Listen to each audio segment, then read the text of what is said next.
Craig, closing. Well, we'd all like peace, but my read of it is that because of the Israeli escalation and Netanyahu in particular situation wanting escalation, um, and the incredibly strong Christian Zionist support in the U.S. and APAC support, I see the Mideast situation getting worse, not better. I don't see it being resolved at all. I think the Israelis have said they're going to go in Lebanon. I think they will. I think that opens up the north a lot. I think it's going to turn into much more of a mess. And I would watch that really carefully, especially the Lebanon situation and the Israeli economy. Um, but for now, we're just seeing a continued genocide, and the big question in my mind is a G7 country going to recognize Palestine?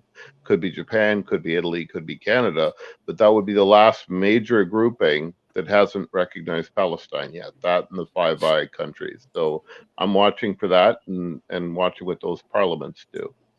Um, on the Ukraine situation, we've discussed this a lot.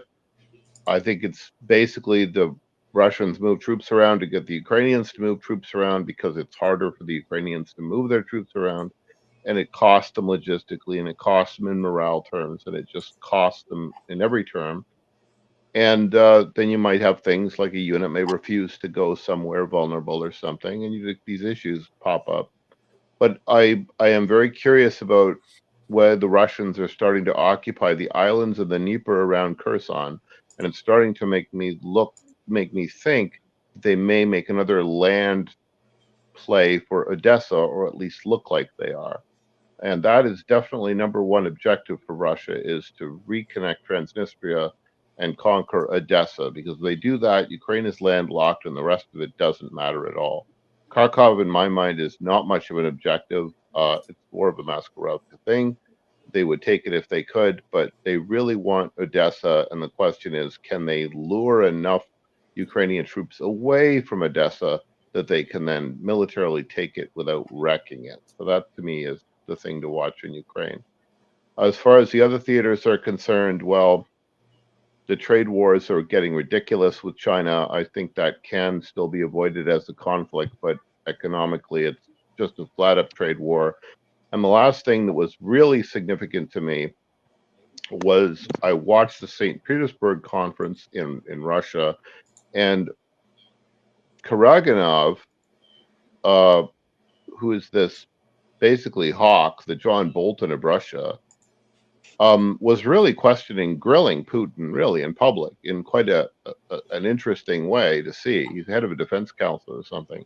This guy has openly advocated, giving nuclear weapons to Brazil, Mexico, Venezuela, Cuba, Syria, Algeria, just basically to make the United States life hell. Like, just screw you, hand a few nukes to each of these countries just so the United States is permanently paralyzed in the world.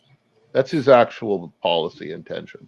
So if Putin is sitting down with this guy at the St. Petersburg Forum publicly and debating issues with him, and also sending 4 ships to Cuba, I think the Russians are far more serious about ending this conflict by destroying the United States position in the world more than people think. I think they're about ready to take some very large, risky moves, perhaps even those moves, including nuclear proliferating moves, that would make it absolutely impossible for the United States to continue its hegemonic position in the world. Like, if it tried to play the game the way it's been playing, it would sooner or later get nuked by one of these little guys. So that is a very scary situation to watch. It might be bluffing, but to see a guy like him sitting up there on the podium with Putin debating these long-term defense issues makes me think that this Cuba thing is much more serious and significant than we might be otherwise led to believe. And that's why I also take it seriously that they've piled up these troops in Syria across from Golan.